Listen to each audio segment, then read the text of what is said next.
എവിടെ എഴുതി കണ്ടു ഗോഡാണ് താങ്കളുടെ ഗോഡ് ഫാദർ സിനിമയിൽ? അങ്ങനെ എനിക്കങ്ങനെ ഒരു ഗോഡ് ഫാദർ എന്നൊന്നും ഇല്ല എനിക്ക് സിനിമയിൽ അങ്ങനെ കൊണ്ടുവരാൻ സിനിമയായിട്ട് മീൻസ് ഇപ്പം തമിഴിലൊക്കെ ഉള്ള പോലെ അങ്ങനെയൊന്നുമില്ല. ഞാൻ ആഗ്രഹിച്ചിരുന്നു സിനിമയിലേക്ക് വരാൻ, പക്ഷെ ദൈവമായിട്ട് എന്നെ കൊണ്ടുവന്ന് എത്തിച്ചു.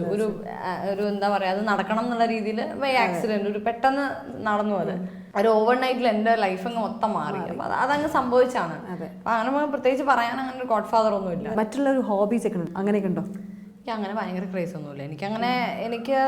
ഞാൻ പുതിയതായിട്ട് വരുന്ന കോസ്റ്റ്യൂംസും ഒക്കെ, പിന്നെ മൊബൈലൊക്കെ എനിക്ക് ഇഷ്ടമാണ്. ഞാൻ പുതിയത് വരുന്ന മൊബൈലൊക്കെ ഞാൻ നോക്കാറുണ്ട് എന്താണ് സംഭവങ്ങൾ എന്നൊക്കെ. ഇന്റർനെറ്റ് എനിക്ക് ഒരിടയ്ക്ക് ഭയങ്കര ഭ്രാന്തായിരുന്നു. എപ്പോൾ നോക്കിയാലും ഞാനത് നോക്കിയിട്ടേ ഇരിക്കും. അത് നോക്കും എല്ലാം ഓരോ സൈറ്റിലും പോയി എൻ്റെ കുറേ കാര്യങ്ങളൊക്കെ നോക്കും, ഇവരും വന്ന ന്യൂസുകൾ നോക്കും, വേറെ കുറേ കാര്യങ്ങൾ. പക്ഷെ ഇപ്പം ഞാൻ ഇന്റർനെറ്റ് നോക്കിയിട്ട് സത്യം പറഞ്ഞാൽ ഒരു 3 മാസമെങ്കിലും ആയിട്ടുണ്ടാവും. ഞാൻ ഹോബീസ് എന്ന് അങ്ങനെ പറയാൻ മാത്രം എനിക്ക് വായനയുണ്ട് അത്യാവശ്യം. പിന്നെ പാട്ട് കേൾക്കാൻ എനിക്ക് വലിയ ഇഷ്ടമാണ്. പക്ഷേ ഇതിനേക്കാളൊക്കെ കൂടുതൽ ഞാൻ വീട്ടിലുണ്ടാകുമ്പോൾ ഞാൻ ചെയ്യാന്ന് വെച്ചാൽ ഞാൻ സിനിമകൾ കാണാറുണ്ട്. ഒത്തിരി സിനിമകൾ കാണാറുണ്ട്. അപ്പോൾ മലയാളം കാണാറുണ്ട്, തമിഴ്, തെലുങ്ക്, ഹിന്ദി, ഇംഗ്ലീഷ്, പിന്നെ അതുപോലെ ഫ്രഞ്ച്, ഇറാനിയനാണ്. പക്ഷെ എൻ്റെ ഒരു റിലേറ്റീവ് ബ്രദറിന് രാജേഷ് എന്ന് പറഞ്ഞാൽ കുറേ സീരിയലൊക്കെ എനിക്ക് കിട്ടിക്കഴിഞ്ഞാൽ പറയും, മോളെ എനിക്ക് കിട്ടിയിട്ടുണ്ടോ ഞാൻ തരാമെന്ന് രാജേട്ടൻ തരാറുണ്ട്. പിന്നെ അതുപോലെ എൻ്റെ ചേട്ടൻ, ഞാൻ കാനഡയിലായിരുന്നു. കാനഡയിൽ തിരിച്ചു വരുമ്പോൾ ഒരുപാട് സിനിമ നോക്കുമ്പോൾ എനിക്ക് ഒരു ചെറിയൊരു മ്യൂസിക് പ്ലെയറും പിന്നെ കൊണ്ടുവന്നിരിക്കുന്ന കുറേ CDs ആണ്. അപ്പം ഞാൻ ഇവിടെ ഒന്നും കിട്ടാത്ത, ഇവിടെയൊക്കെ ചിലപ്പോൾ ചോദിച്ചവർ ഏതാ പടം എന്ന് ചോദിക്കാം. അങ്ങനത്തെ CDs ഞാൻ കുറേ കണ്ടു. ഇനിയിപ്പോൾ എന്താ വെച്ചാൽ ഞാൻ എവിടെയെങ്കിലൊക്കെ എബ്രോഡൊക്കെ പോകുമ്പോൾ ഞാൻ എയർപോർട്ടിൽ നിന്നൊക്കെ ചിലപ്പോൾ CDs ഒക്കെ വാങ്ങിക്കാം. ഒരുപാട് യാത്രകൾ ചെയ്യും ആസ് എ പാർട്ട് ഓഫ് ഈ സിനിമ. പ്രത്യേകിച്ച് തമിഴ് തെലുങ്കിലൊക്കെ മിക്കവാറും സോങ് സീക്വൻസ് എബ്രോഡ് ഒരുപാട്. അതെ.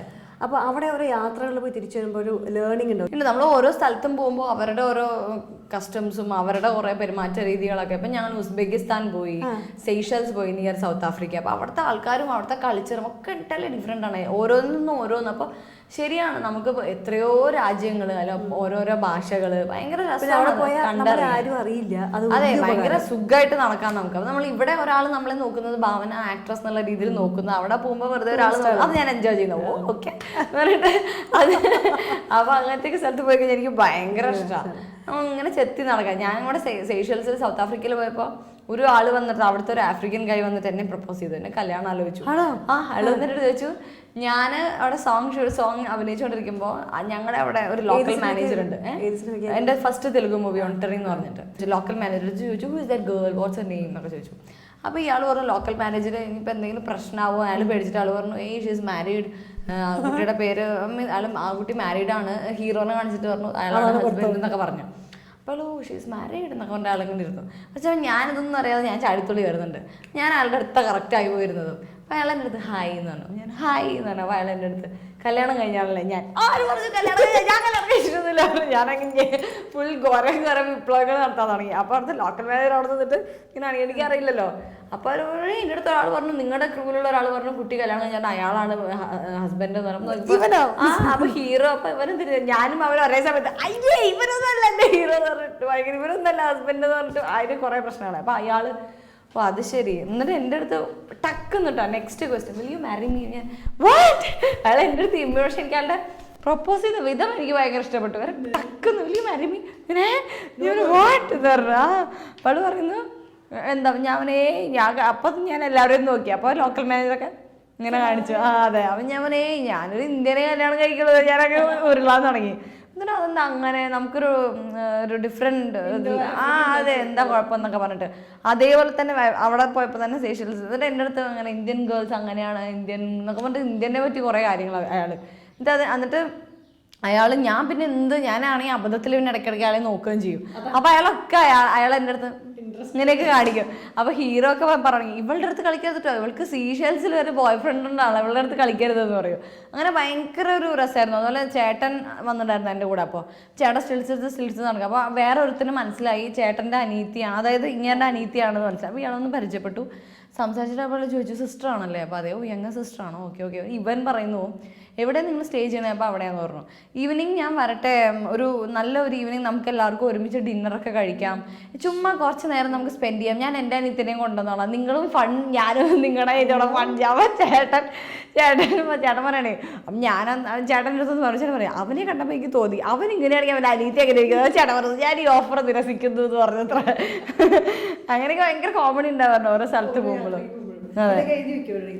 അതൊന്നുമില്ല, അങ്ങനെ എഴുതി വെക്കുന്നില്ല. ഞങ്ങൾ ഉസ്ബെക്കിസ്ഥാനിൽ പോയപ്പോൾ ഇന്ത്യൻ സിനിമ എന്ന് പറയുമ്പോൾ അവർ ചോദിക്കും ഹിന്ദി ഹിന്ദി എന്നൊക്കെ ചോദിക്കും. ഞാനും അടിച്ചു വെച്ചാൽ യാ ഹിന്ദി ഇത് പറയും ഞാനും.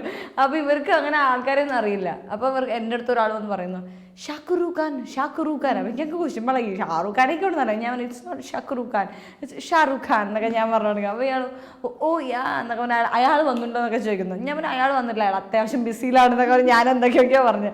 എന്നിട്ട് എൻ്റെ അടുത്ത് കുറേ ഒരു പെൺകുട്ടി വന്ന് ചോദിക്കുന്നു സൽമാൻ ഖാൻ അറിയോ സൽമാൻ ഖാൻ. ഞാൻ പിന്നെ അവർ ചോദിക്കുന്നു സൽമാൻ ഖാൻ കല്യാണം കഴിഞ്ഞാണോ. ഞാൻ അല്ല സൽമാൻ ഖാൻ കല്യാണം കഴിഞ്ഞല്ല, സ്റ്റിൽ ഈസ് എ ബാച്ചിലർ. ഈ പെണ്ണ് എന്നൊക്കെ പറഞ്ഞിട്ട് ഇങ്ങനെ അന്ന് അങ്ങനെ ഭയങ്കര കോമഡികൾ ഒരുപാടുണ്ട്. നമ്മൾ ഭയങ്കരമായിട്ട് എൻജോയ് ചെയ്യുന്ന ഒരു പാർട്ട് എന്ന് പറഞ്ഞാൽ നമ്മൾ എബ്രോഡ് സോങ്ങിന് വേറെ സീൻസിന് ടെൻഷൻ ഇല്ല, വേറെ ഒന്നിൻ്റെ ടെൻഷൻ അടിച്ചു പൊളിക്കാൻ വരിക എന്നുള്ള ഒരു കോൺസെപ്റ്റിലാണ് ശരിക്കും നമ്മൾ എബ്രോഡ് സോങ് ഷൂട്ടിന് പോവുക. 2020 വിശേഷം എന്താ? 2020 വിശേഷം 2020 തന്നെ ഒരു വലിയ വിശേഷമാണ്, ഒരു പടക്കമാണല്ലോ. ഞാൻ എപ്പോഴും ആലോചിക്കാറുണ്ട് ഞാനൊരു പക്ഷെ കല്യാണത്തിന് ശേഷമോ അല്ലെങ്കിൽ ഞാൻ സിനിമയ്ക്കാണെങ്കിൽ മുമ്പൊക്കെയാണ് അവർക്ക് ഇങ്ങനെ ഒരു ഐഡിയ തോന്നിയത് എടുത്തതെന്ന് വെച്ചാൽ കഴിഞ്ഞില്ലേ ഞാനൊന്നും ഉണ്ടാവില്ലല്ലോ ഇതിനകത്ത്.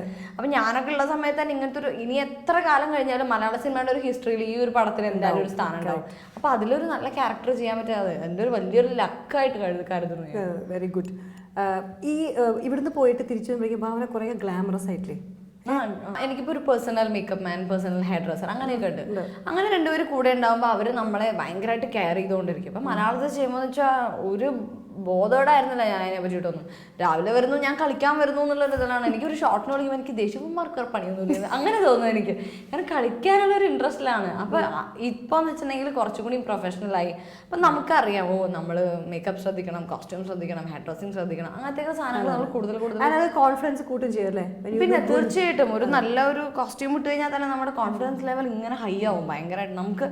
നമുക്ക് തന്നെ കണ്ണാടി നോക്കിയിട്ട് ഞാൻ ഓക്കെ ആണ് കേട്ടോ എന്ന് തോന്നിക്കഴിഞ്ഞാൽ നമുക്ക് ഇങ്ങനെ നിൽക്കാം, അല്ലെങ്കിൽ നമ്മൾ ഇങ്ങനെ ആയിപ്പോവും. ഭയങ്കര ഒരു അത് ആദ്യത്തെ സിനിമ കറുത്ത മേക്കപ്പ് ഇട്ട് അയ്യോ ഭയങ്കര കുഴപ്പമായിരുന്നു അത്, എനിക്ക് ഭയങ്കര വിഷമായിരുന്നു അത്. പിന്നെ ഇപ്പൊ പിന്നെ സുന്ദരി സുന്ദരി സുന്ദരി ഇനി ഒരുപാട് എല്ലാ ഭാഷയിലും, അത് തെലുങ്കാകണ്ട, ഹിന്ദി ആയിക്കോട്ടെ, വേണമെങ്കിൽ സേഷ്യൽസിന്റെ സിനിമ, ഉസ്ബെക്കിസ്ഥാന്റെ സിനിമ, അങ്ങനെ പല എന്താ ഒരുപാട് നല്ല നല്ല സിനിമകൾ ചെയ്യുന്നത് അറിഞ്ഞിട്ടുണ്ട്. Thank you so much.